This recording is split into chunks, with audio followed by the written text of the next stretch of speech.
Meus queridos, prezados irmãos, meus distintos alunos, amigos de um modo geral, eu louvo a Deus por mais uma oportunidade que Ele me concede de poder voltar a comunicar com cada um dos meus amados e queridos para transmitir mais uma série de lições, aí iniciando o segundo trimestre da CPAD, das lições da CPAD, lições de adulto do ano de 2024. Nós estaremos iniciando essa série de lições aqui, muito importantes, cujo tema maior é a carreira que nos está proposta. O caminho da salvação, santidade e perseverança para chegar ao céu. Esse será o título da nossa lição, um título maravilhoso.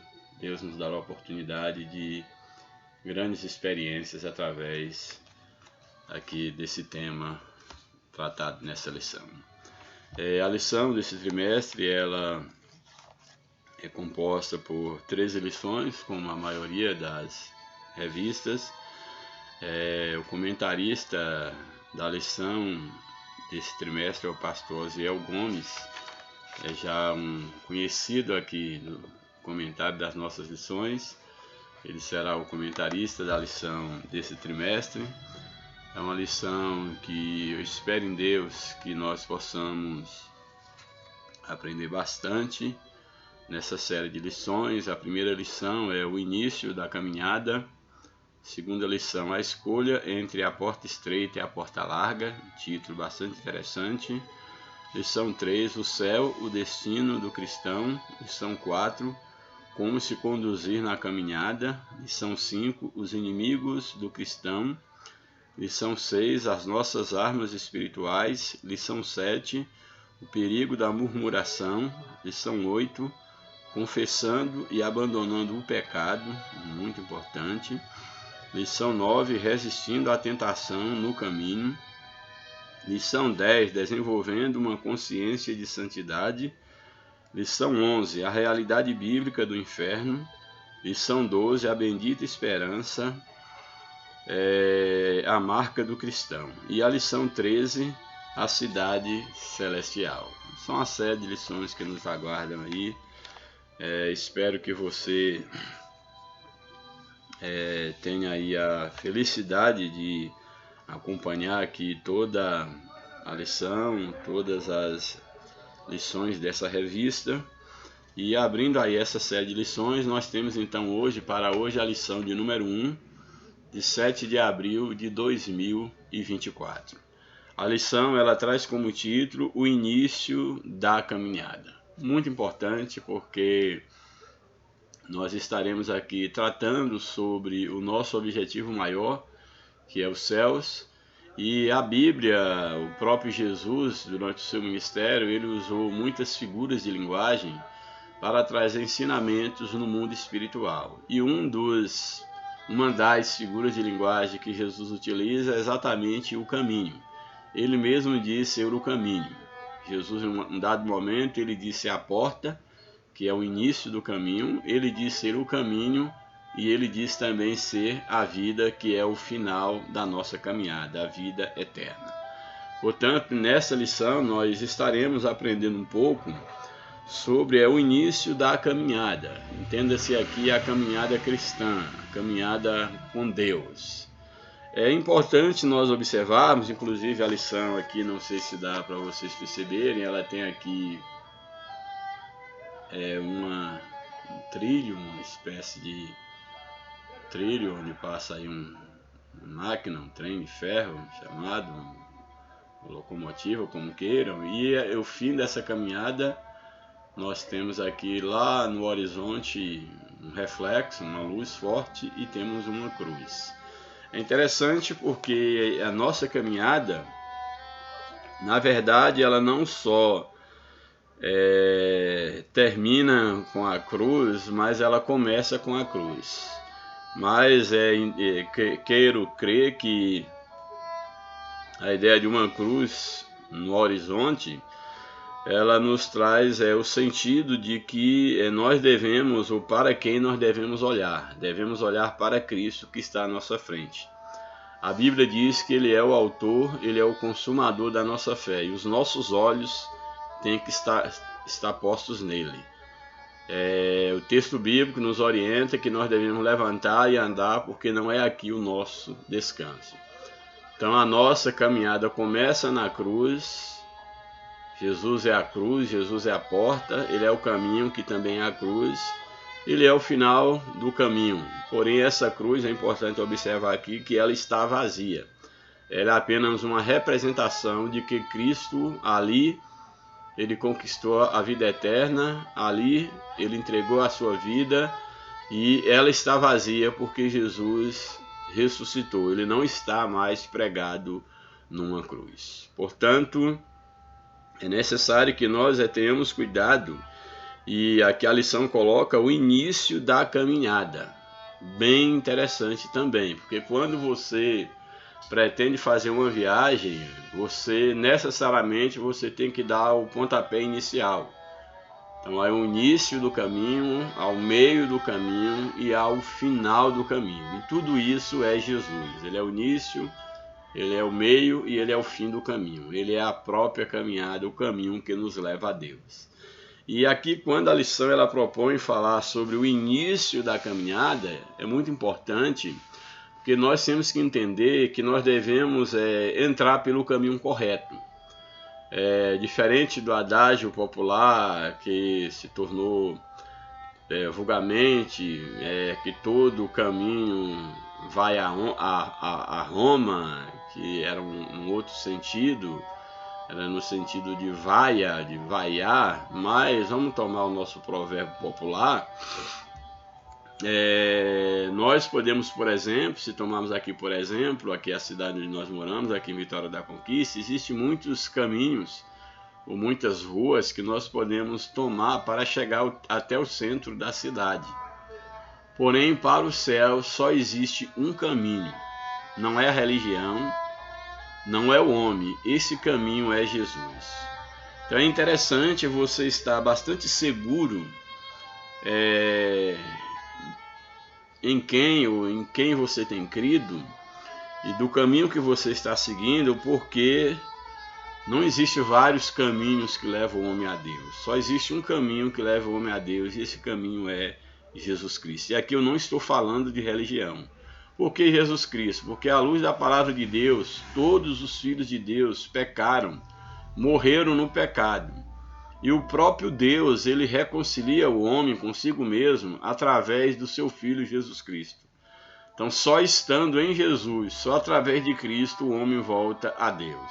Então, falar da iniciada da caminhada, ou do início da caminhada, é fundamental. Por quê? Porque se você tomar um caminho errado, você chegará no lugar errado. A Bíblia diz que há apenas dois destinos, o céu ou o inferno. O caminho do céu é Cristo. O caminho do inferno é exatamente a sua própria vontade.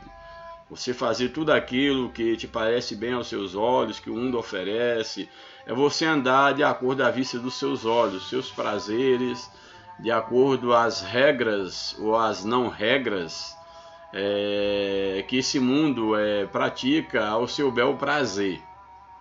Porém, o destino é apenas dois, céu ou inferno. Para o inferno, você pode tomar o caminho que quiser. Uma vida de pecados, mais variados pecados, as vias mais distantes de Deus possíveis.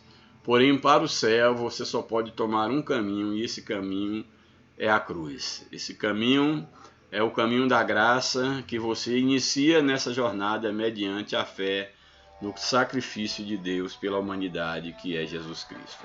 Portanto, é importante nós estarmos atentos para o início da nossa caminhada, porque o fim da nossa caminhada vai depender do início.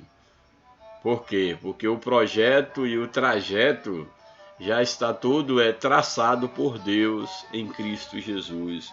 Louvado seja Deus. Portanto, eis o título da lição, o início da caminhada. O texto áureo da lição, eu vou apenas lê-lo porque ele vai aparecer na leitura bíblica em classe.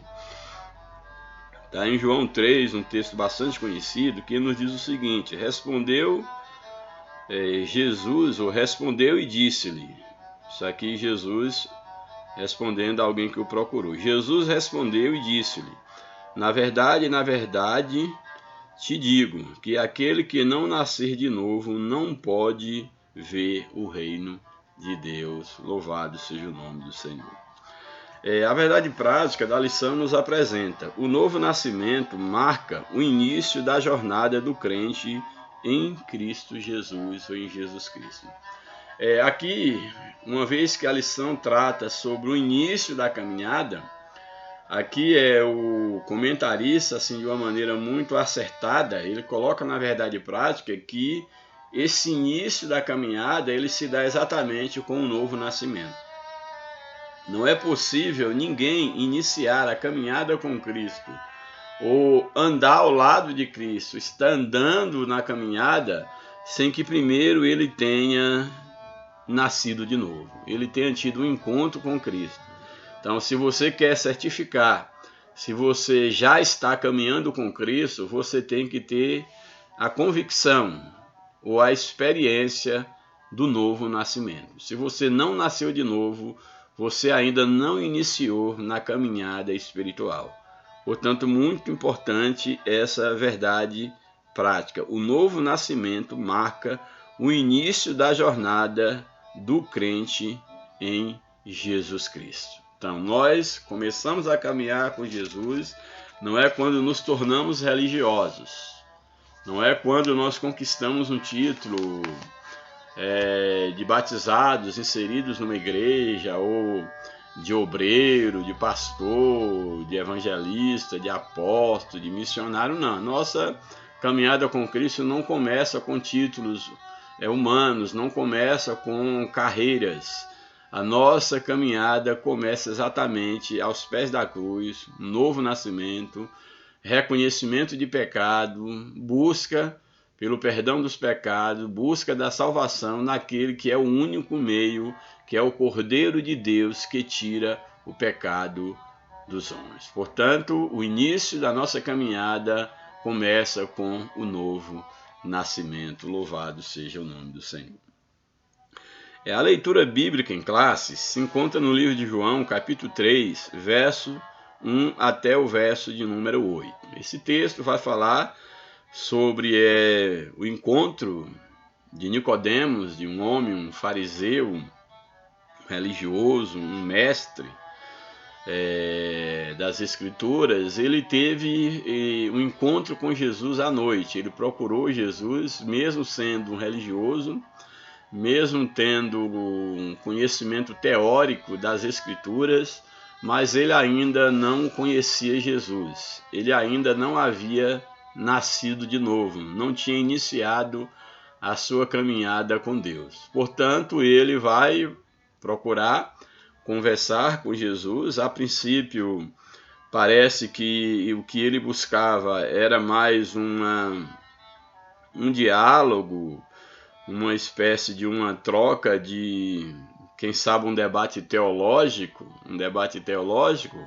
mas independente ou a despeito da intenção de Jesus ou de Nicodemos, a intenção a qual motivou Nicodemos a procurar Jesus, que nós não podemos colocar na boca do escritor aquilo que ele não falou, mas independente da motivação, o certo é que quando Jesus ele procura ou ele entra em contato com Nicodemos, ele tenta, a princípio, a gente pode inferir pelo texto que ele quer ter uma conversa, um diálogo, quem sabe a partir da Torá, das Escrituras, ou uma troca de experiência, de conhecimento, quem sabe um debate teológico, mas Jesus enxergou qual era a verdadeira necessidade de Nicodemos, que era exatamente o novo nascimento. Como em outros casos, outras pessoas vieram a Jesus, ou Jesus foi até elas, e ele mostrou qual era a verdadeira necessidade dessas pessoas. A mulher samaritana, o jovem rico, e muitas outras personagens que, ao aproximarem de Jesus, ou terem o privilégio de entrar em contato com Jesus, Jesus mostrou qual era a sua real necessidade. E com essa personagem aqui, Nicodemos não foi diferente. Bem, vamos para o texto, é um texto curto, João capítulo 3, verso 1 a 8, verso de número 1, aí do Evangelho de João no capítulo 3. E havia entre os fariseus um homem chamado Nicodemos, príncipe dos judeus. Aqui já mostra as credenciais dessa personagem. Ele era um fariseu aqui entenda-se como os grandes religiosos da época de Jesus, esse grupo religioso zeloso da lei, que conhecia muito bem a lei, procurava, ensinava inclusive o povo sobre a lei, procurava observar, nem que seja na teoria, ou cobrar a observância da lei. Se tivéssemos que dizer na nossa linguagem hoje, seria dito os melhores religiosos de então. Então esses eram os fariseus. Não era uma pessoa qualquer, uma pessoa de um grande conhecimento e um grande religioso. E Nicodemos aqui, ele não era apenas um fariseu. Ele era um fariseu, mas ele era príncipe dos judeus. Então ele exercia essa liderança, ele era um príncipe, ele era um mestre. Ele era alguém de um notável conhecimento religioso, jurídico, etc. Certo é que esse homem, Nicodemos, ele é descrito dessa forma, fariseu e príncipe dos judeus. E aí o verso 2 é bem interessante, que diz que esse foi ter de noite com Jesus. Esse foi ter de noite com Jesus. Há muitas conjecturas do porquê Nicodemos ir ter com Jesus de noite, já que dentro desse contexto aqui histórico, cultural, era o mais provável das pessoas, as multidões, as pessoas procurarem Jesus, era de dia, o mais provável, uma vez que era dentro de um contexto onde não havia energia elétrica, à noite não era uma prática comum sair à noite, não era uma prática comum, todas as relações, basicamente, ela se dava durante o dia, então não era muito comum. E aí há muita especulação pelo fato de Nicodemos ir ao encontro de Jesus à noite. Alguns dizem que aqueles menos que querem pegar mais leve com Nicodemos, diz pelo fato dele ser um homem bastante ocupado, tinha muitas ocupações, então o tempo que ele sobrava, o que ele tinha disponível era à noite. Existem alguns que defendem isso, e desde esse nível há aqueles que dizem que de fato Nicodemos procura Jesus à noite porque ele não queria se expor, uma vez que ele era um fariseu, ele era um príncipe dos judeus, ele não queria se expor, não queria que ninguém percebesse assim, que ele passasse pela vergonha de estar ele, enquanto um fariseu, enquanto um mestre, está procurando Jesus para buscar conhecimento, para conversar com Jesus, seja para aprender com ele, ou quem sabe até mesmo para conhecer mais sobre o caminho, para ter um encontro com Deus. E aí as conjecturas são muitas, e aí ele quis fazer isso de forma escondida, uma espécie de um agente secreto de Jesus, não queria tornar público a sua conversão diante de Deus. Mas, independente dessas conjecturas, o que eu não me arrisco a fazer, aqui, além daquilo que a Bíblia ela está expondo, mas o certo é que a Bíblia diz que Nicodemos foi ter com Jesus de noite. Esse foi o horário que Nicodemos foi ter com Jesus. Então, verso 2, esse foi ter de noite com Jesus e disse-lhe, Rabi, que quer dizer mestre, Rabi, bem sabemos que és mestre, vindo de Deus, porque ninguém pode fazer estes sinais que tu fazes se Deus não for com ele. Aqui, no mínimo, nós já temos aqui informações suficientes para sabermos que Nicodemos já tinha ouvido falar, e quem sabe até mesmo visto Jesus fazer sinais que não era possível a um ser humano comum fazer aqueles sinais. Então, quando ele procura a Jesus, ele sabe muito bem que Jesus ele não era uma pessoa qualquer, ele não era um judeu qualquer. Apesar de Jesus não ser fariseu, Jesus não ser um mestre da lei, Jesus não fazer parte da elite religiosa, mas ele reconhecia em Jesus algumas características que nós podemos observar aqui, quando ele diz, olha, primeiro ele o chama de Rabi, então ele conhece que Jesus era um mestre. Para ele chamar Jesus de mestre, certamente ele, no mínimo, ouviu alguém dizer sobre os ensinamentos de Jesus, ou quem sabe ouviu o ensinamento de Jesus no meio da multidão, ou em outro momento, mas o certo é que ele reconhece que Jesus é um mestre, é a primeira informação. Então, Nicodemos se dirige a Jesus, o chamando de mestre. Alguns que vão maldosamente dizer que era uma espécie de... que Nicodemos, na verdade, ao chamar Jesus de Rabi, não era necessariamente conhecido como um mestre, mas uma espécie de uma crítica, um sarcasmo, porque na verdade a intenção dele era desmerecer Jesus, já que as multidões o seguiam, então ele queria provar até que ponto Jesus era mestre, mas eu não posso dizer isso porque o que o texto diz aqui é que ele chama Jesus de mestre. Então vamos partir do que está no texto. Então Nicodemos, ele reconhece Jesus como mestre.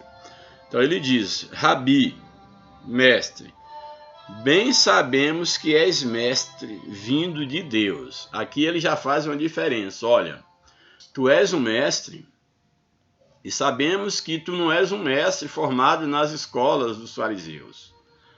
Tu és um mestre vindo de outra parte. Tu és um mestre vindo de Deus. Isso aqui, para mim, faz toda a diferença. Nicodemos reconhece Jesus como um mestre, mas um mestre não da estirpe dele, de Nicodemos e dos demais fariseus. Ele vê Jesus como um mestre vindo de Deus. Por que que ele chega a essa conclusão que Jesus é um mestre vindo de Deus?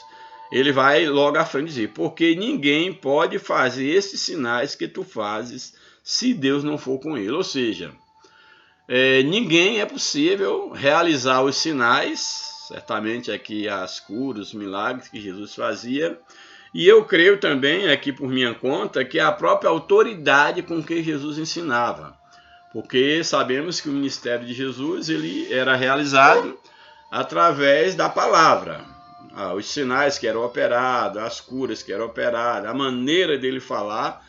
Tanto é que nos evangelhos, quando vai falar sobre o momento em que Judas entrega a Jesus, vende Jesus e os soldados vai procurá-lo para detê-lo, eles não conseguem, porque eles dizem, ele volta e diz para os seus superiores que ninguém falava como aquele homem. Então só a fala de Jesus emitia um poder tão grande que eles não podiam resistir à voz daquele homem. Então não era um mestre qualquer. E Nicodemos aqui ele está reconhecendo, olha, de fato, tu és mestre, porém tu não és um mestre comum, porque ninguém faz esses sinais que tu fazes, ninguém fala como tu falas. Certamente tu és um mestre vindo da parte de Deus, porque nas escolas dos homens não há como formar um mestre como tu.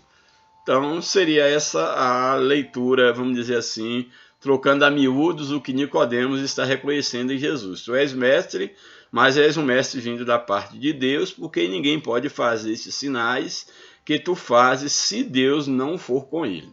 Então ele tanto reconhece Jesus como um mestre, como um vindo da parte de Deus, e que Deus estava com Jesus, porque ele deixa bem claro que ninguém poderia fazer aqueles sinais se Deus não estivesse com ele. Então ele demonstra aqui que de fato Deus era com Jesus, ou seja, Jesus era enviado da parte de Deus, é o reconhecimento que Nicodemos tem de Jesus. Agora, interessante é que diante desse testemunho de Nicodemos, reconhecendo Jesus como um mestre, reconhecendo como um mestre diferente, formado numa outra escola, na escola de Deus, reconhecendo que Deus era com Jesus, o que me chama a atenção desde quando li esse texto e comecei a refletir nesse texto, nas primeiras vezes, é que Jesus ele não deu continuidade à linha dialética, ao diálogo que Nicodemo ele inicia, ele havia proposto a princípio, a nível de conversa. Então Nicodemos puxou a conversa falando das credenciais de Jesus. Quem sabe se fosse uma outra pessoa poderia falar sobre a sua formação, sobre a sua identidade, etc. Mas não. Jesus simplesmente parece até mudar de assunto, porque ele percebe que apesar de Nicodemos o ter procurado, o reconhecer como mestre, como vindo da parte de Deus, a necessidade de Nicodemos não era de um mero discurso, de um mero bate-papo teológico. A necessidade de Nicodemos era exatamente de um novo nascimento, de uma transformação espiritual, de um encontro com Deus. E foi exatamente para isso que Jesus veio, para buscar o homem, trazer o homem de volta para Deus. Aí no verso 3, então, Jesus, diante dos elogios, do reconhecimento de Nicodemos, o verso 3, Jesus respondeu e disse-lhe, Jesus responde a Nicodemos diante dessas suas afirmações. Na verdade te digo. A expressão, essa repetição, esse reforço de linguagem, toda vez que ele aparece na Bíblia, a Bíblia utiliza muito esse reforço de linguagem, ao repetir algo 2 ou 3 vezes, mostrando a seriedade daquilo que vai ser dito. Jesus, então, ele diz para Nicodemo, olha, na verdade te digo. Ou seja, Nicodemos, preste atenção o que eu vou lhe dizer. Certamente a atenção de Nicodemos agora era dobrada em relação àquilo que Jesus tinha para falar. Portanto, ele diz, na verdade te digo, aquele que não nascer de novo não pode ver o reino de Deus. Imagine a surpresa de Nicodemos, que quando Jesus o chama a atenção e diz, olha, na verdade te digo, talvez, quem sabe, ele esperasse um bom bate-papo teológico, mas Jesus leva a conversa para um nível que Nicodemos certamente não esperava, mas era o que ele precisava. Então Jesus diz, olha, na verdade te digo, aquele que não nascer de novo não pode ver o reino de Deus. Olha, sobre as coisas de Deus, sobre religião, informações sobre Deus, o Deus do Antigo Testamento, o Deus das profecias, Nicodemos tinha bastante conhecimento. Então, ele tinha muita teoria a respeito de Deus. Porém, agora, e sobre o reino de Deus, inclusive o reino prometido a Davi, a continuidade do reino de Davi, o reino messiânico. Ele agora reconhece um mestre que é vindo da parte de Deus, porém esse mestre agora diz para ele, olha, na verdade eu te digo, que aquele que não nascer de novo não pode ver o reino de Deus. Aqui não fala nem entrar, fala em ver. Claro que ver já subentende entrar, porque para estar no reino de Deus, para você vê-lo, você tem que estar lá. Então, subentende que é entrar. Mas ele diz o seguinte, olha, na verdade te digo que aquele que não nascer de novo não pode ver o reino de Deus. Daqui para frente, a gente percebe que Nicodemos fica embaraçado. Por quê? Porque, em primeiro lugar, ele não entende a figura de linguagem aqui que Jesus usa, que é a ideia do novo nascimento. Ele não entende essa linguagem, ele já fica confuso ao ouvir de Jesus que ele precisa nascer de novo. E ainda coloca que esse nascer de novo era condição para ver o reino de Deus. Então, diferente do que Nicodemos imaginava ser um religioso, cumprir com todos os rituais, as tradições, as festas, os dias santos, como condição do homem agradar a Deus, aqui agora ele vê por um prisma, ele é apresentado um prisma do reino de Deus e do seu ingresso nesse reino de uma maneira totalmente diferente. Exatamente através do novo nascimento. Olha, aquele que não nascer de novo não pode ver o reino de Deus. Ou seja, Não se vê o reino de Deus, não se alcança o reino de Deus, não se pertence ao reino de Deus através da religião, através do judaísmo, através da prática de rituais, através da lei. Não se entra no reino de Deus através da lei, mas através do novo nascimento. E aí o ponto de embaraço para Nicodemos é exatamente sobre o reino. Certamente ele já ouviu falar, não tinha um conhecimento profundo, é claro, na prática do que seria o reino de Deus, que o reino de Deus era o próprio Jesus que estava ali, que era a garantia para a entrada no reino de Deus. Mas quando fala de nascer de novo, Nicodemos não entende. Ele dá uma resposta que aparentemente parece até ser boba para alguém que era um mestre, que era um entendido. Ele, vem cá, mas nascer de novo como assim? Eu já nasci, eu já sou um adulto. E qualquer pessoa sabe que a pessoa só nasce uma vez. Ninguém nasce uma segunda vez. Não tem como alguém uma vez já ter nascido, entrar no ventre da mãe para nascer novamente. Então, aparentemente, não sei se pelo fato de ter sido pego de surpresa ou por uma ignorância mesmo, no sentido daquilo que Jesus quis dizer, ser ignorante e não entender mesmo a mensagem. O certo é que Nicodemos ele fica embaraçado diante daquilo que Jesus fala, e a sua reação e as suas perguntas feitas a Jesus parecem ser um tanto quanto ingênuas.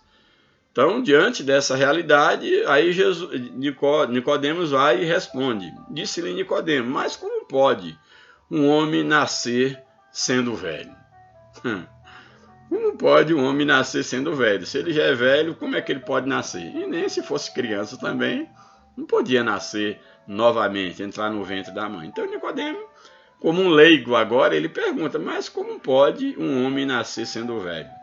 Porventura, pode tornar a entrar no ventre de sua mãe e nascer? Nicodemos não tinha entendido absolutamente nada. Nada. Apesar de um mestre, e aqui a gente percebe que o conhecimento de Deus não é necessariamente ter conhecimento de Deus, não é ter conhecimento apenas teológico, não é ter conhecimento teológico apenas. Quando eu digo teológico, é no sentido de ter lido a Bíblia, feito um curso de teologia, ser um professor de teologia, ou quem sabe ser membro da igreja durante um bom tempo, até pastorear uma igreja. Isso não significa necessariamente o conhecimento de Deus. O conhecimento de Deus é revelado àqueles que estão abertos e que têm um encontro com Deus. Daí a necessidade do novo nascimento. O próprio Jesus ali, ele queria dar um verdadeiro conhecimento de Deus a Nicodemos, que até então ele não entendia. Ele pensava que entendia sobre o reino de Deus, mas ele não entendia absolutamente nada. Então ele vai dizer: olha, como é possível nascer de novo? Se alguém já é velho, como é que vai nascer de novo? Vai entrar no ventre da mãe para tornar a nascer?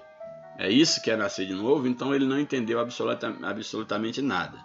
Então, para mim aqui, não é o foco aqui do texto, mas isso aqui para mim, essa parte aqui do texto, essa reação de Nicodemos no verso 4, para mim isso aqui diz muito. Diz muito. Existem muitas pessoas que elas trabalham, elas pensam até ter um certo conhecimento de Deus, mas elas não passam de repetidores daquilo que elas ouviram, daquilo que elas leram, que ela ouviu de um pastor, que ela leu num livro, ouviu de um teólogo, mas elas não sabem se posicionar diante do conhecimento, diante da voz de Deus, ela não tem uma sabedoria divina. O que Nicodemos não tinha aqui era a sabedoria divina. Ele tinha conhecimento religioso, sabedoria humana, mas não tinha sabedoria divina. Ele não entendeu, na verdade, aquilo que Jesus estava falando. Olha, não pode uma pessoa entrar na barriga da mãe e nascer de novo. Aí Jesus então vai explicar para Nicodemos no verso 5. Jesus respondeu: na verdade te digo, que aquele que não nascer da água e do Espírito não pode entrar no reino de Deus. Aqui agora há uma informação nova para Nicodemos. Jesus está dizendo a Nicodemos que, e aqui ele repete, na verdade, ou seja, o que eu vou falar é muito sério. Então, olha, preste bem atenção, Nicodemos, o que é nascer de novo. Ele vai dizer o quê? Aquele que não nascer da água e do Espírito. A água aqui é um símbolo da lavagem pela palavra de Deus, nascer da palavra, e olha que Nicodemos conhecia a Escritura, até então era a única palavra que tinha, ainda não havia o Novo Testamento como nós o conhecemos, apesar de que Jesus, no Novo Testamento, vai falar exatamente sobre esse ministério que Jesus está realizando, inclusive aqui com Nicodemos, mas não havia ainda nada escrito nesse sentido. E aqui Jesus ele faz uma menção que era necessário que o homem nascesse da água, que era tudo aquilo que Deus já havia dito através dos profetas, que tudo apontava para Jesus. Jesus é o centro da Bíblia, e também as próprias palavras que Jesus estava ensinando. Ela era como uma água que lavava as pessoas, que fazia as pessoas gerar novamente, uma vez que não há vida sem água.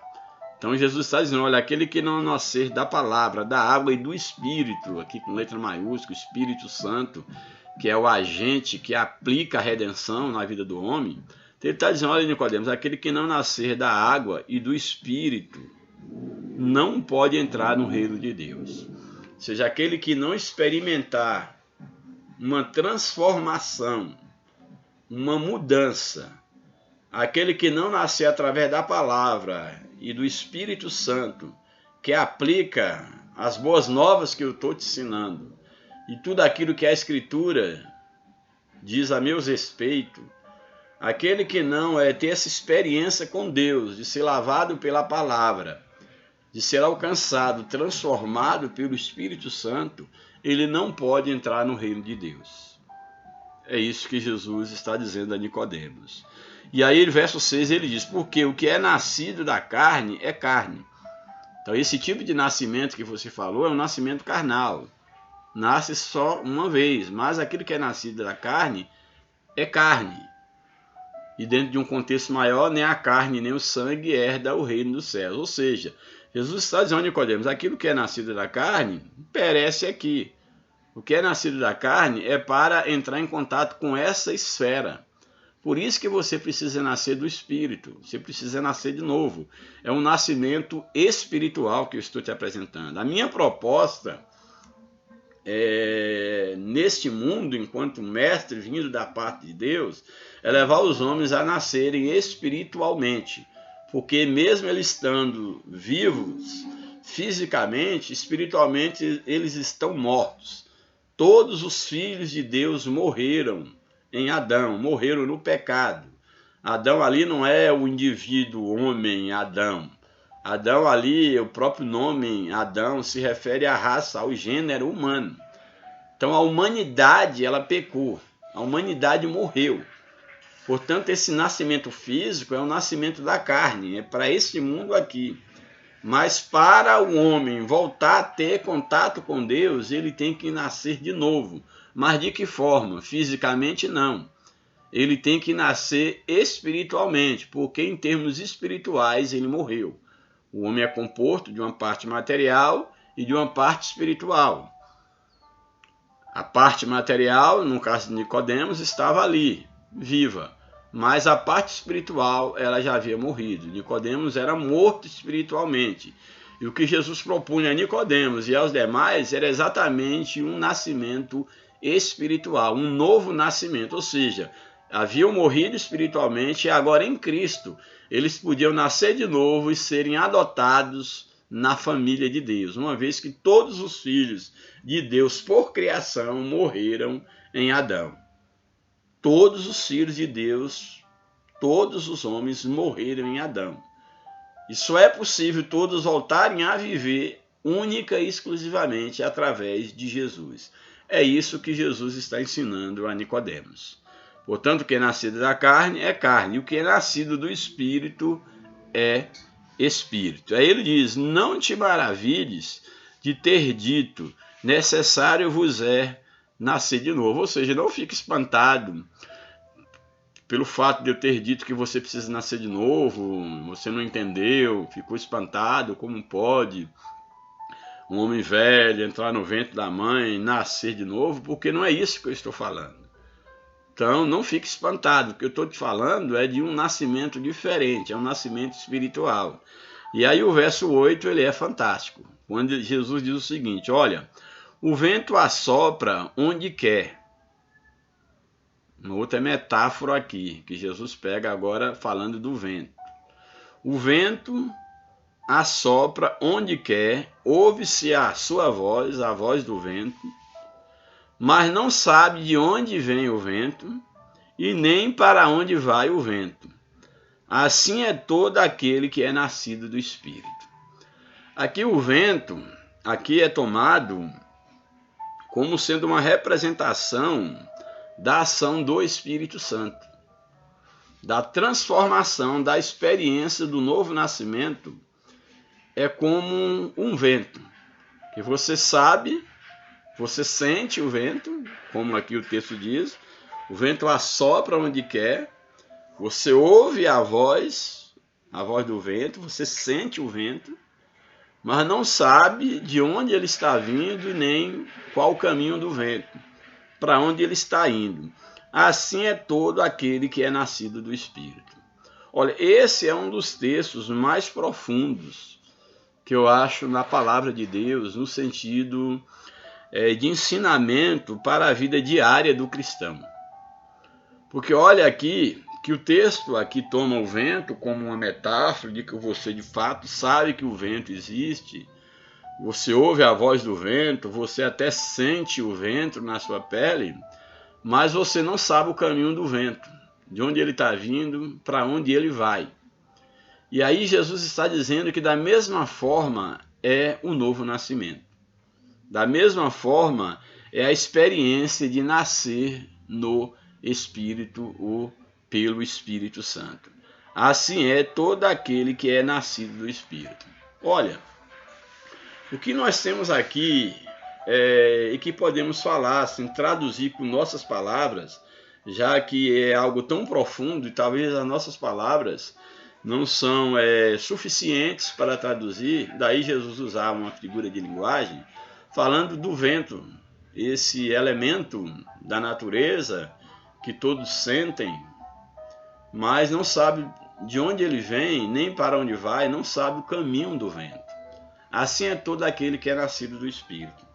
Isso quer dizer o quê? Que o novo nascimento, em primeiro lugar, é uma operação sobrenatural. O novo nascimento não é a religião que opera, não é o homem que define, não é o homem não tem participação no novo nascimento. Então a vida com Deus, o trabalhar do Espírito, é como o som de um vento, é como a ação do vento. Você sente o vento tocar o seu corpo, mas você não sabe o caminho do vento. A experiência com Deus é da mesma forma no mundo espiritual. Você sente que algo está acontecendo na sua vida, e aí você começa a experimentar uma mudança, a sua vida começa a ter um rumo que você não tem controle sobre ela. Você vai chegar a um ponto que você vai perceber, você vai olhar para trás e vai perceber, mas como é que aconteceu isso na minha vida? Eu gostava de fazer isso, agora eu não gosto de fazer mais. Eu pensava desse jeito, agora eu não penso mais assim.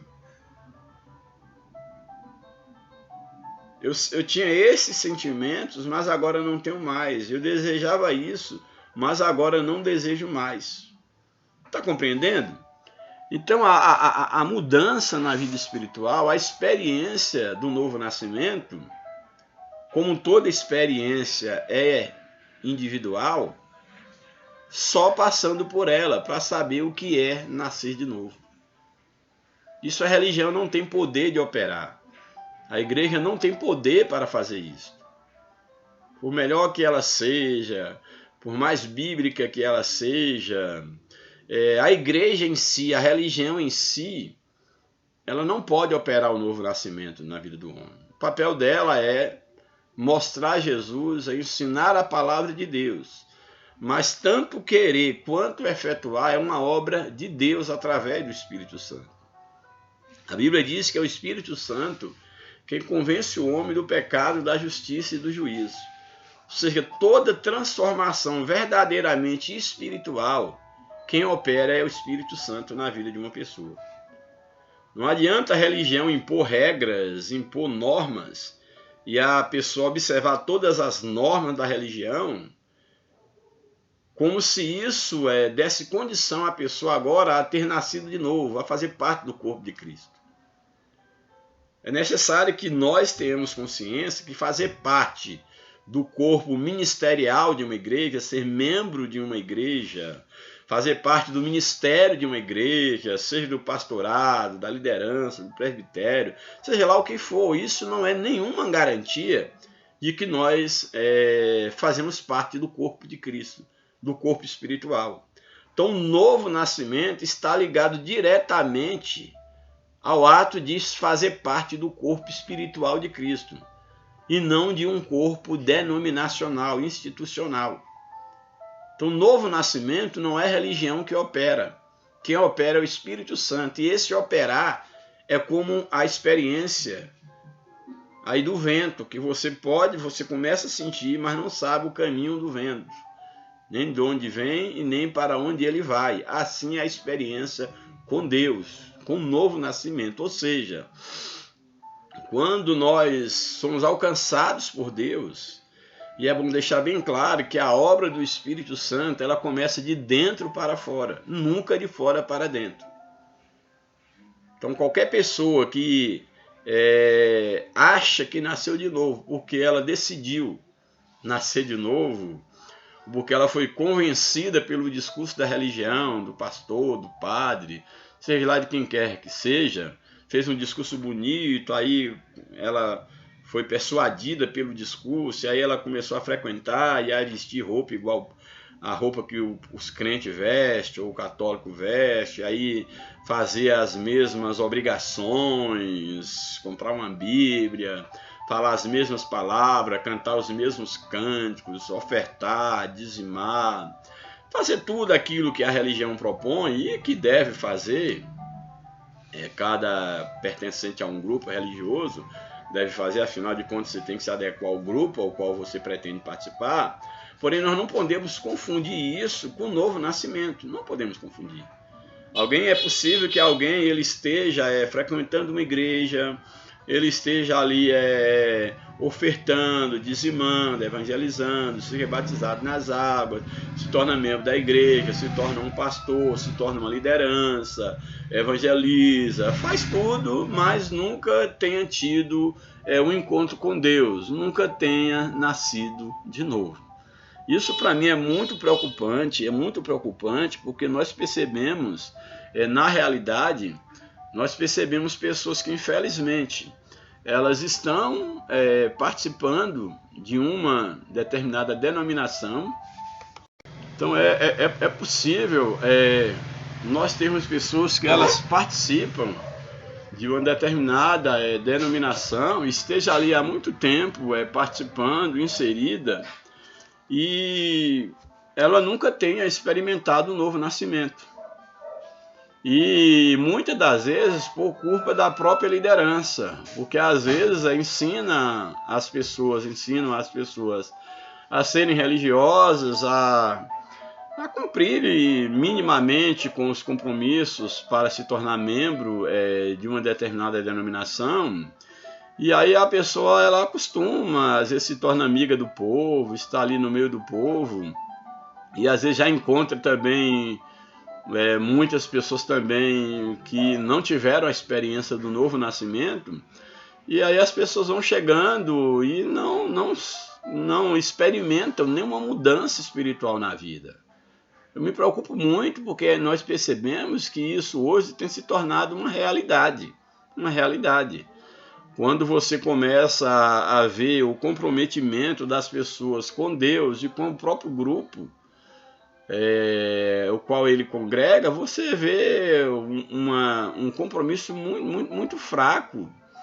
É como se a pessoa pertencesse a um clube que ele vai quando quiser, desde quando ele esteja com a mensalidade em dias, pagando ali os seus impostos, ali que pode representar aí o dízimo, as ofertas, indo ali num culto de ceia, cumprindo com aquelas obrigações mínimas. Para ela, tanto faz ir ou não. Não estou dizendo que a salvação seja num grupo, numa igreja, numa denominação, mas é muito estranho quando você de fato faz parte do corpo espiritual de Cristo e que você não tem interesse em reunir com os demais, em crescer, não tem uma vida de oração, uma vida de leitura da palavra, que você prefere aqueles momentos que toca mais ao seu emocional. Não, eu gosto do momento do louvor, eu gosto daquelas mensagens de fogo, aqueles momentos que você se alegra ali, mas nem sabe por que está se alegrando, que não causa nenhuma mudança permanente na sua vida. Eu acho isso muito complicado, porque o verdadeiro novo nascimento, ele começa de dentro para fora. E não é uma mudança de um dia para o outro, não. O novo nascimento, ele é uma mudança constante. Porque a Bíblia diz que nós temos que crescer à medida do varão perfeito, ou seja, tendo como um modelo, nós temos um modelo de perfeição a ser alcançado, não por nós mesmos, mas pelo próprio trabalhar do Espírito e o lavar da palavra.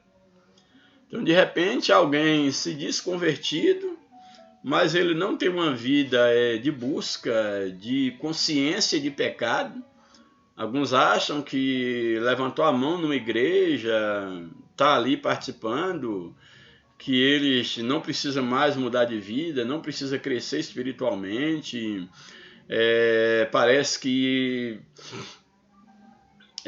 a sua consciência de pecado é quase zero, é como se ele não virou crente, não é mais pecador, não precisa melhorar todo dia, não precisa estar sendo transformado com uma ação do vento que sopra, você sente, mas não sabe de onde vem nem para onde vai. O que é isso? Não saber de onde vem nem para onde vai. É exatamente não ter controle sobre a sua vida. Infelizmente, a maioria das pessoas que se dizem cristãs, elas agem como se elas tivessem controle da sua vida. De como ela vai ser hoje, como vai ser amanhã, como vai ser depois da manhã. Então, sua vida está toda controlada, toda dentro de uma caixinha. Domingo, tal hora eu vou para a igreja, depois eu faço isso, meia semana eu faço aquilo. E essa vida rotineira. E quando a Bíblia diz que onde há o Espírito de Deus, aí há liberdade, aí é mudança. Quando o próprio Jesus está dizendo que aquele que é nascido de novo é como o vento, que você não tem controle sobre o caminho do vento. Então, se você tem controle sobre sua vida, não, ser cristão é ser assim, agradar a Deus é ser assim, eu já tenho um total controle, onde é que fica a direção do Espírito? Não, mas o culto tem que ser assim.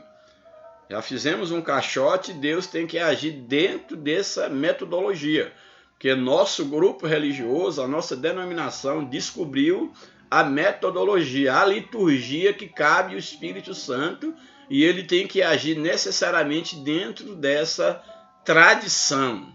Eu tenho muita resistência a isso, porque eu penso que a igreja, é claro, ela tem que ter as suas tradições, os seus costumes, etc, etc, mas a igreja ela nunca pode, enquanto um grupo local, ela nunca pode perder de vista que ela é uma obra espiritual, que Deus pode estar querendo conduzir a igreja, assim como o vento, para um canto, para o outro, assim como nós não sabemos o caminho do vento, Deus também pode estar querendo conduzir a igreja para uma experiência mais profunda com Ele, quem sabe no caminho da oração, da palavra, que ela venha tomar novos rumos, no sentido de dar uma liberdade maior o total, melhor dizendo, ao Espírito Santo para conduzir a vida da igreja, e eu percebo com dificuldade, confesso para vocês, com muita resistência, quando é um grupo religioso, ele finca as suas possibilidades de ser enquanto igreja, e isso é algo eterno, imexível, que tem que ser desse jeito, e aí vai passando geração a geração, geração a geração, e muitas das vezes a própria igreja, a vida prática da igreja, ela não corresponde mais à necessidade do próprio povo e nem à necessidade ou à vontade de Deus para a vida da igreja. Aí vemos uma igreja que não causa mais impacto na sociedade, uma igreja que não atrai mais as pessoas para Cristo, um evangelho que não causa impacto social, não causa impacto na mudança, na transformação das vidas, inclusive daqueles que estão chegando para dentro desses grupos religiosos. Eles chegam e basicamente a transição é mínima ou zero. Ele só tem que vir, pronto, não precisa ter nenhuma mudança interior, que é a principal, que é onde começa tudo, mas que essa mudança também reflita na sua vida exterior. Portanto, o Espírito Santo ele começa a trabalhar no nosso espírito, que é a sede de Deus, nos conscientizando cada vez mais de que somos pecadores. Do nosso espírito, para quem é tricotomista, ele vai para a nossa alma, dominando os nossos sentimentos, as nossas vontades, as nossas emoções e refletindo nas nossas atitudes práticas através do nosso corpo. Mas isso tem que ser um resultado do Espírito Santo. E não porque eu quero ter esse estilo de vida, eu tenho a minha moral individual, eu tenho a minha ética individual, mas só que o que deve guiar a nossa vida com Cristo, a vida do nascido de novo, ele é uma vida pautada pela ética do reino de Deus, por uma moral divina, por uma moral espiritual, por uma ética divina. E, infelizmente, a nossa ética individual, a nossa ética religiosa, as nossas tradições, os nossos modelos, eles têm impedido que o Espírito de Deus haja com total liberdade no nosso meio. Aí a igreja não se torna mais atrativa, tanto faz a pessoa perder um culto como não perder, não faz diferença. Há casos que tem cultos que você não foi até melhor, porque você pode voltar escandalizado. Já vivi essas experiências. Eu não estou em maneira nenhuma aqui desprezando a reunião, pelo contrário, eu deixei bem claro que eu não consigo entender alguém que de fato nasceu de novo, tem um compromisso com Cristo e que despreza a comunhão com os santos, o congregar. Eu não consigo entender isto. Mas também eu tenho que admitir que muitas vezes a nossa liturgia, nós tentamos encaixotar a ação do Espírito Santo, e isso vai totalmente de encontro ao que Jesus está dizendo aqui. Que o nascido de novo é como o caminho do vento, não sabe de onde vem nem para onde vai, ou seja, a igreja ela não tem controle sobre a sua vida. Se nós pegarmos, por exemplo, os irmãos hoje que estão aí, fazem parte da janela 10/40, chamada igreja perseguida, são irmãos que estão diante da morte o dia todo. Nesse momento temos irmãos nossos que estão sendo mortos, estão sendo torturados, estão sendo perseguidos, estão sendo presos. Mas o que leva esses irmãos a enfrentarem a morte e não desistirem, a terem tanta ousadia? O que leva esses irmãos a terem isso? Nada mais, nada menos do que a direção do Espírito na vida. É uma ousadia espiritual. É uma unção, é uma direção divina que mesmo diante da possibilidade ou da realidade da morte, esses irmãos, eles não negam a fé, eles continuam pregando, continuam evangelizando como era a igreja no início. A igreja, a perseguição era o germe, foi o boom para o crescimento da igreja primitiva. Mas com o passar do tempo, nós nos acomodamos. Temos perseguições hoje, como falei, muitos nossos irmãos estão morrendo hoje. Mas em muitos lugares há um outro nível de perseguição, que para mim é a pior de todas as perseguições, é a que o Ocidente está vivendo, é a que o Brasil está vivendo, que é uma perseguição ideológica, onde nós estamos absorvendo as ideologias, trazendo para dentro, para o nosso dia a dia, para dentro da igreja, estamos terceirizando aquilo que deveria ser para todos, como, por exemplo, uma vida de oração. Quem disse que Deus chamou um grupo para ser intercessão? Um grupo, não, esse grupo é o grupo de intercessão. Esse grupo é o grupo de evangelismo. Esse grupo é o grupo que vai ofertar. Não, é necessário que haja a organização dos grupos de trabalho, sim. Mas, gente, a oração, todos nós somos chamados para uma vida de oração. A intercessão, olha aí o que Lutero, na Reforma Protestante, ele defendia, que é o sacerdócio universal do cristão. Todos nós somos chamados para ser sacerdotes. Não é um ou outro, não, mas aqui agora, para fazer isso aqui, tem que vir esse grupo especializado. Temos que importar de fora pessoas responsáveis pela intercessão, pelo avivamento, pelo batismo no Espírito Santo. Nós estamos terceirizando tudo, como está acontecendo no mundo secular. Estamos terceirizando a oração, o louvor, o jejum, o trabalho social. Estamos terceirizando tudo, quando no passado a igreja fazia tudo. Todos oravam, todos pregavam, todos testemunhavam, todos viviam tudo em comum. Então nós estamos numa guerra ideológica e, infelizmente, essas ideologias, além das ideologias malignas, satânicas, que estamos absorvendo no dia a dia, através das mídias, na escola, que se tornou, tanto do nível superior quanto ao nível fundamental, centro de doutrinamento, de ideologias, se transformaram nisso. O conhecimento, a formação crítica, cultural, crítica principalmente, é quase zero, é mais mesmo centros de doutrinação, mas só que a igreja, enquanto organização, enquanto no seu aspecto local, muitas delas estão embarcando nisso.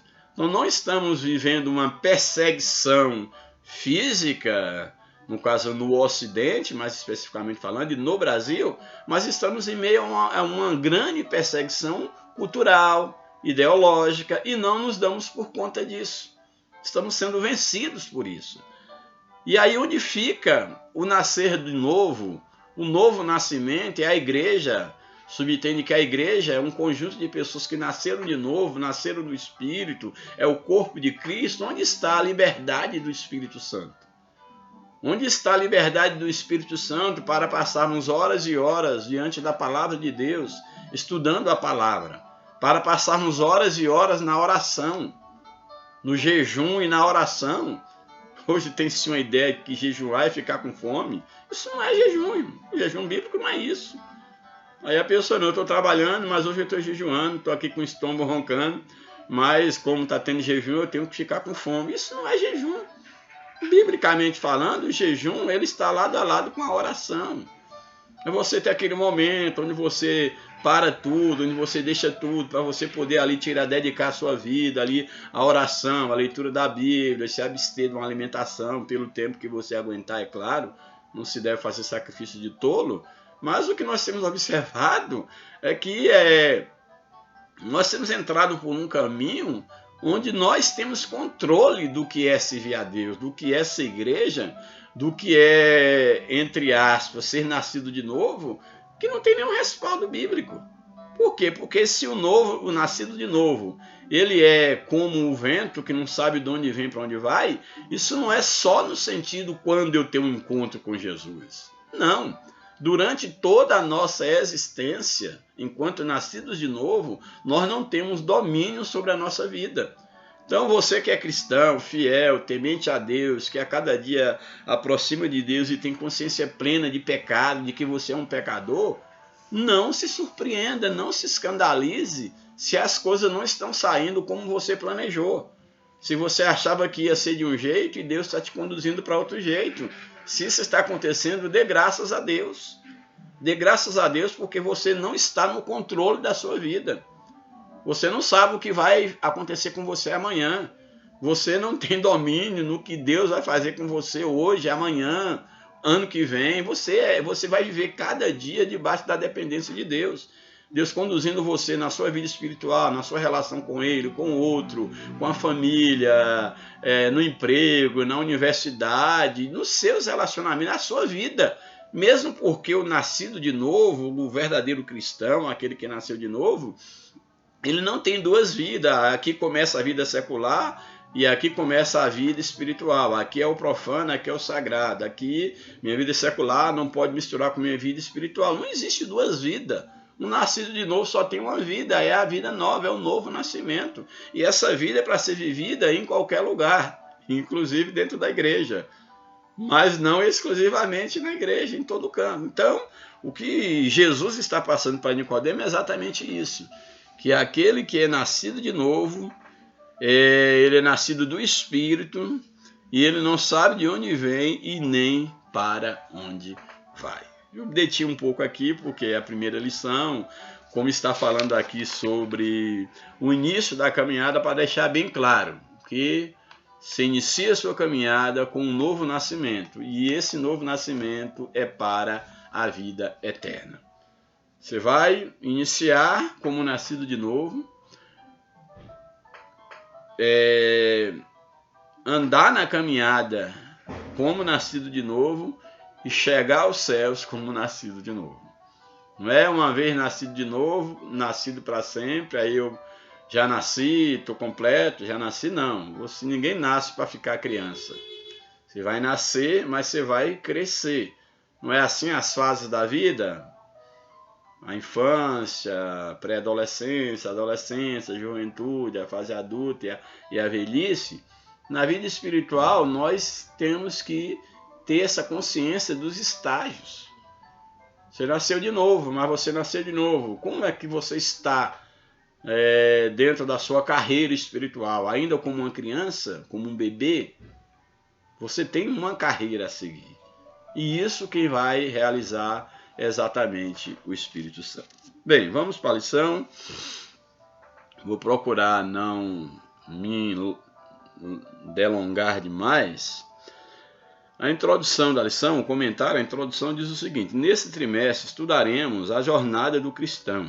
Para iniciarmos os nossos estudos, temos o propósito de compreender o início de nossa caminhada com Cristo e o quanto somos agraciados com a presença da Santíssima Trindade nessa trajetória. Conceituaremos também um novo nascimento e o estudaremos como uma experiência proveniente do Espírito Santo, como já falei, conforme as Escrituras nos apresentam. Finalmente, mostraremos a importância do Novo Testamento no início dessa jornada de fé. Bem, primeiro tópico, a caminhada com Cristo. Primeiro subtópico, compreendendo os dois caminhos. Na história humana, temos dois caminhos, o da vida natural e o da vida com Cristo. Então aqui é interessante, que é o que o próprio Jesus fala com Nicodemos, que na história humana ele tem dois caminhos. Tem o caminho da vida natural, que é o nascimento, a concepção, o nascimento, e aí todo o ciclo aí da nossa existência. E também temos a vida com Cristo, que é a vida espiritual. Aí o comentarista destaca aqui a vida humana. A primeira, que é a vida humana, se inicia no momento do nosso nascimento natural. Eu diria não só do nascimento, mas da concepção. Eu diria um pouco mais antes. Então, a nossa vida inicia na concepção. Ela pode ser, essa vida natural, humana, ela pode ser longa ou pode ser curta, mas não eterna. Alguns vivem pouco, outros vivem muito, mas o certo é que todos morremos. Então, ou longa ou curta, ela não é eterna, ela é passageira, essa vida humana. Essa trajetória humana é marcada pelas fases da infância, adolescência, juventude, vida adulta e velhice. Também é caracterizada por dois momentos, o nascimento e a morte. São os dois momentos principais, a vinda ao mundo e o despedir desse mundo.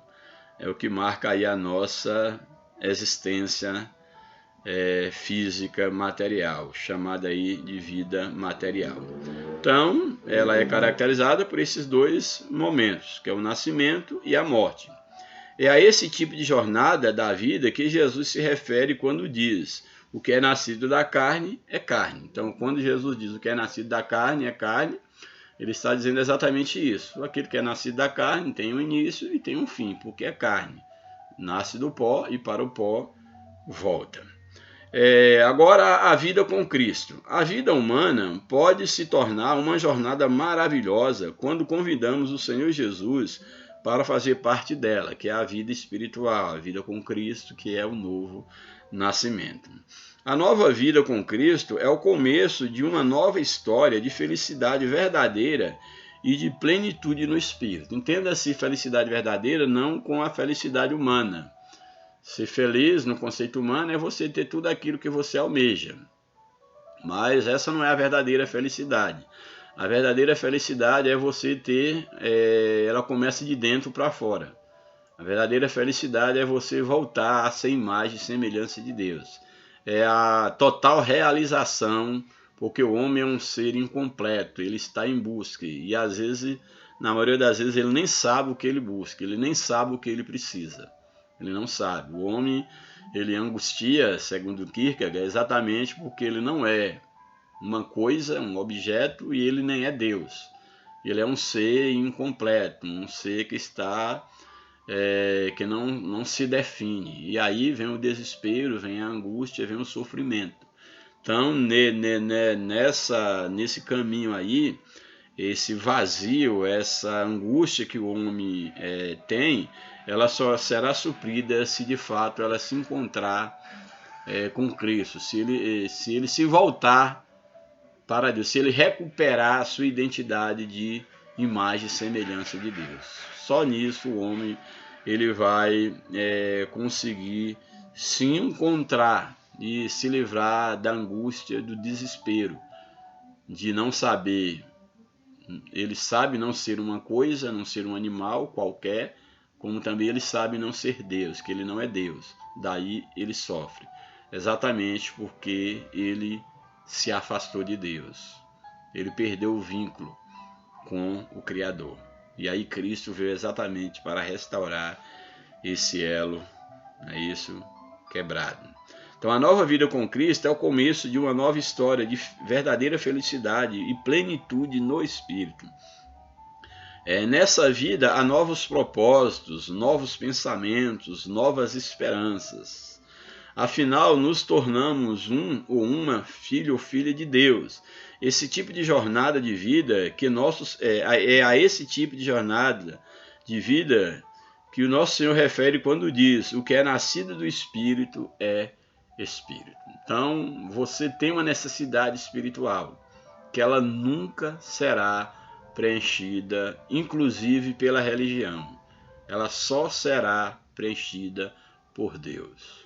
A tua necessidade é exatamente do tamanho de Deus. Daí não tem como escapar da necessidade do novo nascimento. Louvado seja Deus. Os 3 companheiros da nossa caminhada. Quais são os 3 companheiros que nós temos nessa caminhada com Cristo? O Pai, o Filho e o Espírito Santo. Deixar bem claro, nós não caminhamos sozinhos. Nós temos o Deus Pai, o Deus Filho, o Deus Espírito Santo que nos guia nessa caminhada. Aí não é a religião, não é o homem, é o próprio Deus Trino. É aquele que nos resgata e é aquele que nos ensina, nos ajuda, nos auxilia, que nos pega no colo, que nos faz caminhar com Ele. Quando recebemos Jesus como Salvador, Deus passa a ser o nosso Pai. Agora somos cuidados, instruídos e fortalecidos por Ele. Temos um relacionamento de pai e filho. Além do Pai, temos também o seu Filho, como aquele que nos concede a vitória contra o pecado e toda sorte de males, e por nos amar, nos concedeu a sua vida e nos conduz em segurança para o seu reino celestial. Finalmente, temos agora o terceiro membro da Trindade dessa jornada, que é o Espírito Santo, como nosso auxiliador e consolador. Pelo intermédio dele, do Espírito Santo, Deus operou o milagre do novo nascimento, transformando a nossa natureza caída e nos tornando em seus legítimos filhos. Tudo isso significa nascer do Espírito ou o novo nascimento, como nós já falamos. Louvado seja o nome do Senhor. Então temos aí a caminhada com Cristo. Tópico 2, o novo nascimento. Também já falamos, vou apenas ler. Por que precisamos do novo nascimento? É uma pergunta. No início do diálogo entre Jesus e Nicodemos, o termo homem se destaca. Esse substantivo masculino do grego é anthropos, que significa homem, tem um uso genérico no texto e por isso seu sentido inclui todos os seres humanos. A ideia aqui de homem dentro desse texto aqui, dessa conversa de Jesus com Nicodemos, homem aqui tem um sentido genérico de humanidade, não apenas o homem aí, o macho, mas aqui é a espécie humana. Assim o Senhor Jesus afirmou que Nicodemos precisava nascer de novo, um novo nascimento vindo diretamente dos céus. Como homem, ele estava na condição caída de todos os seres humanos, porque todos pecaram, lá Romanos 3:23. Nesse sentido, todo ser humano precisa passar pelo processo de regeneração, experimentar uma ação divina no interior, aquilo que eu falei, de dentro para fora. Ou seja, nascer de novo. Todo ser humano precisa nascer de novo. Subtópico 2. A religião não faz nascer de novo. Olha que interessante. Nicodemos era um príncipe dos judeus. A inclusão do termo fariseu no relato para descrever Nicodemos evidencia que era um homem bem enraizado na religião judaica. Ele conhecia profundamente Deus. E aqui eu coloquei interrogação. Aqui o comentarista ele faz como uma espécie de uma proposição, uma afirmação. Ele conhecia profundamente Deus. Aí eu coloquei interrogação. Será que ele conhecia profundamente Deus ou conhecia sobre Deus? É de se questionar. Então ele conhecia profundamente Deus segundo a tradição monoteísta do judaísmo, ou seja, conhecer sobre Deus segundo a tradição judaica, o ensino da lei, dos profetas e da história do seu povo. Era esse o conhecimento que ele tinha de Deus. Conhecia sobre Deus. Ele não conhecia Deus, mas conhecia sobre Deus, como a maioria, infelizmente. Mas, ao que se nota, sua tradição não oferecia o que sua alma precisava. Por isso Nicodemos foi ao encontro de Cristo, identificando nele, em Cristo, o real poder de Deus, conforme podemos comprovar nessas suas palavras. Ninguém pode fazer esses sinais que tu fazes, como nós já lemos lá no capítulo 3, verso 2 de João. Conhecendo bem o coração desse príncipe dos judeus, Jesus foi direto ao ponto. Aquele que não nascer de novo não pode ver o reino de Deus. O verso de número 3. Portanto, a nova vida que Nicodemos precisava só seria encontrada diretamente na ação poderosa do Espírito Santo. Louvado seja Deus. Então a religião, como nos diz aqui, esse subtópico, a religião não faz ninguém nascer de novo. É por isso que devemos mostrar o pecador à cruz. Qualquer pessoa que vier a Cristo, ele tem que ser confrontado com a cruz. Evangelho sem confronto não é evangelho. Se você diz ter se tornado cristão e você nunca foi confrontado nos seus pecados, confrontado no negar-se a si mesmo, tomar a cruz para seguir a Jesus, se nunca te apresentou que é necessário você nascer de novo, arrepender dos seus pecados, senão você vai para o inferno, se você abraçou um evangelho sem cruz, sem morte, sem renúncia, sem abandono de pecado, você não nasceu de novo. Você não abraçou o verdadeiro evangelho de Cristo. Você ainda não experimentou o novo nascimento. Terceiro subtópico, o novo nascimento e seu processo. A expressão de novo significa do céu, nascer de novo, ou seja, nascer agora do céu, é um novo nascimento vindo da parte de Deus. Mostra que a nova vida com Cristo, isto é, a vida eterna, gerada por intermédio da palavra, vem de cima. A vida nascer da palavra e do Espírito. A palavra, o próprio Jesus, é a palavra de Deus encarnada. Isso aqui é interessante. Então, nascer da palavra é nascer do próprio Jesus, que é o Verbo encarnado. Então, nascer da palavra, que vem de cima, de Deus, e de mais ninguém. Para explicar esse processo de nascer de novo, nosso Senhor fez uso de dois termos, água e Espírito, nascer da água e do Espírito. Com a água, de acordo com o contexto do Evangelho de João, pode se referir à antiga lei, que era a escritura, né, que eles tinham naquele momento, que é a palavra. Simbolicamente, ao seu sentido, no caso aí a água. Ora, nosso Senhor cumpriu a lei, o próprio Jesus era a palavra encarnada, era o cumprimento, a lei apontava para Jesus. Portanto, nascer da palavra, podemos dizer assim, que é o próprio Cristo. De modo que, ao falar da velha ordem, a representação da água era assegurada, falando em relação à escritura, ou à lei que tinha em si, naquele momento, eram as escrituras que tinha e que apontava para Jesus. Mas por intermédio da nova ordem, a nova aliança, que o próprio Jesus estava estabelecendo na sua carne, o próprio evangelho que ele pregava já era o evangelho da nova aliança, por meio da obra, nessa nova aliança, era a obra do Espírito Santo, a água que iria jorrar para a vida eterna, que era o próprio Jesus. Em síntese, nascer da água e do Espírito era nascer de Cristo, nascer do Espírito Santo, nascer de Deus. Tudo aponta para Jesus.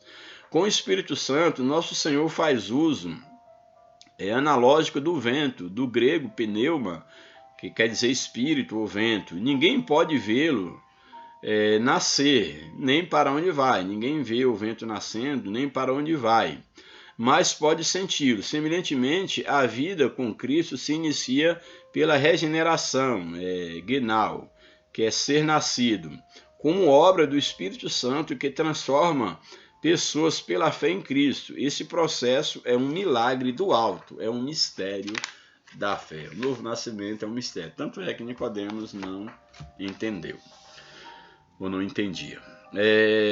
Tópico 3 e último. O Novo Testamento e a caminhada de fé do cristão. Primeiro subtópico, o Novo Testamento. O conceito de Novo Testamento como escritura é um processo gradual na vida da igreja. Então, esse conceito de Novo Testamento como sendo a escritura sagrada, isso foi um processo gradual na vida da igreja. Por quê? Porque quando Jesus estava aqui, estava acontecendo a história que constituiria o cânon, vamos dizer assim, do Novo Testamento enquanto escritura. Estava acontecendo. Esses fatos fazia parte da história do que veio tornar o Novo Testamento enquanto escritura. Então, daí o fato de dizer que o conceito de Novo Testamento como escritura era um processo gradual na vida da igreja. No início, ele não era visto pela igreja como um livro, é claro, mas como uma unidade que fazia a diferença entre a antiga e a nova aliança. Então, só viu o quê? Que havia uma antiga aliança na lei de Moisés e uma nova aliança agora em Cristo. Essa consciência Jesus tinha e a igreja tinha, dessa diferença da antiga aliança, que era a lei, e a nova aliança, que era o evangelho de Cristo, com o cumprimento pleno em Cristo. Esse entendimento deriva das raízes bíblicas. Nesse contexto, a palavra aliança ganha relevância, traduzida pela Septuaginta, da palavra grega diateque, de acordo com Jeremias 31, que tem o sentido de ordenação, de dispensação e de economia da salvação. E do latim, o termo testamentum, que traz a mesma força descritiva do termo diateque. Assim, o ponto de vista é canônico, ou seja, do ponto de vista canônico, o Antigo e o Novo Testamento formam as escrituras sagradas do cristão. Então, em se tratando do ponto de vista do cânon sagrado, tanto o Antigo quanto o Novo Testamento fazem parte do cânon sagrado que nós chamamos das Escrituras Sagradas. Subtópico 2. O tema principal do Novo Testamento. O tema central do Novo Testamento é a pessoa de Jesus Cristo. Há diversos personagens apresentados nesse documento, no caso, no Novo Testamento, mas todos só ganham relevância apenas quando estão relacionados à sombra de Jesus. Pedro, Paulo, Tiago, todos eles só ganham alguma relevânciazinha ligados a Jesus. Fora de Jesus, nenhuma relevância. Portanto, Jesus é a principal personagem do Novo Testamento e todo o Antigo Testamento apontava para ele. Jesus é o centro da Bíblia. Então, tudo se volta para a pessoa de Cristo, posto que seu ministério tem uma ênfase salvífica, cujo interesse maior é o de reconciliar o mundo com Deus. Então, Jesus é esse elo, é a ponte que liga o homem a Deus. E, por fim, o último subtópico, a importância no Novo Testamento na caminhada do cristão. É muito importante, porque o Novo Testamento exatamente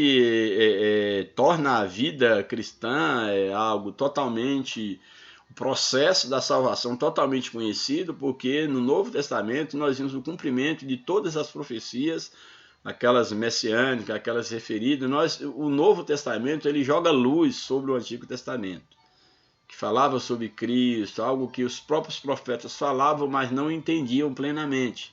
Mas o Novo Testamento deixa tudo claro. Então hoje nós temos um cânon sagrado que conta a história da redenção da humanidade, da queda à redenção, da criação, queda e redenção. Nós temos isso tudo contemplado, ensinado, mostrado aí no caso na Escritura como um todo. E o Novo Testamento é fundamental para a caminhada cristã, porque é nele que nós temos o cumprimento, vamos dizer assim, de todas as promessas de Deus no tocante ao enviar o seu Filho e a formação de um novo povo que é a sua igreja. O Antigo Testamento tem grande importância para o povo de Deus. O Senhor Jesus o dividiu, evidenciando 3 categorias que apontavam para sua pessoa no Antigo Testamento. Tem grande importância, o próprio Jesus o dividiu em 3 categorias, que ele classifica como lei, profetas e escritos, que compunha o Antigo Testamento. Contudo, o cristão deve começar sua jornada de fé pelo Novo Testamento. Em que sentido? Que no Novo Testamento, tanto a lei, os profetas e os escritos, todos eles apontavam para Cristo, que é manifestado exatamente na nova aliança. Contudo, o cristão deve começar sua jornada de fé pelo Novo Testamento. Esse documento sagrado reflete o desenvolvimento da revelação divina, envolvendo a vida e o ministério de nosso Senhor Jesus Cristo, no qual se desdobra todo o plano arquitetado por Deus a respeito da nossa salvação, lá desde a antiga aliança. No Antigo Testamento temos a promessa está no Antigo Testamento. No Novo temos o que? O seu cumprimento, louvado seja Deus. Nesse testamento, ou no Novo Testamento, temos a consumação do plano do Pai em Jesus, para que o ser humano fosse reconciliado com ele e iniciasse uma nova jornada. Louvado seja o nome do Senhor. Por fim, a conclusão da nossa lição nos apresenta: a jornada com Cristo tem início com o novo nascimento. Ela se estende por meio de uma longa peregrinação espiritual até o relacionamento perfeito com Jesus. Nessa peregrinação, os que começam a nova vida com Cristo podem contar com a presença do Pai, do Filho e do Espírito Santo. Assim seremos guiados pelas palavras do Novo Testamento que tratam da vida, morte e ressurreição do Senhor Jesus, em quem a nossa fé está fundamentada. Que Deus nos ajude, que Deus nos abençoe. Espero que tenha sido de grande valia para você essa primeira lição aqui da nossa revista, para mim foi muito importante e Deus falou profundamente ao meu coração, e que nós possamos estar aí perseguindo a nossa carreira, a carreira que nos está proposta, caminhando uma vida de, como diz aqui o subtítulo da lição, o caminho da salvação, santidade e perseverança, que você possa viver uma vida de salvação, experimentar o novo nascimento, viver uma vida santa, perseverar na vida em santidade, para que você possa chegar ao desfecho final, que é estar com Cristo para sempre. Portanto, temos aí a lição, o início da caminhada. Inicia com um novo nascimento e termina com a vida eterna, selada eternamente, sendo redundante ao lado de Cristo. Que Deus nos abençoe, que o Espírito de Deus possa continuar falando ao nosso coração, que você, que apenas é um religioso, um frequentador de igreja, um amigo dos crentes, um religioso, seja qual for a sua religião, que você possa entender que é necessário você nascer de novo, nascer do Espírito Santo, nascer da Palavra de Deus, nascer em Cristo. Que Deus te abençoe, você, sua família, você que está distanciado dos caminhos de Cristo. Volte para Cristo o mais rápido possível. Se você que ainda não teve uma experiência com Cristo, provai e vede que o Senhor é bom. E nós estamos com Cristo, permaneçamos firmes, para que Ele possa nos achar digno de sermos chamados seus filhos. E essa dignidade que nos confere é o próprio Cristo, através do novo nascimento. Deus nos abençoe. Um grande abraço, graça e paz.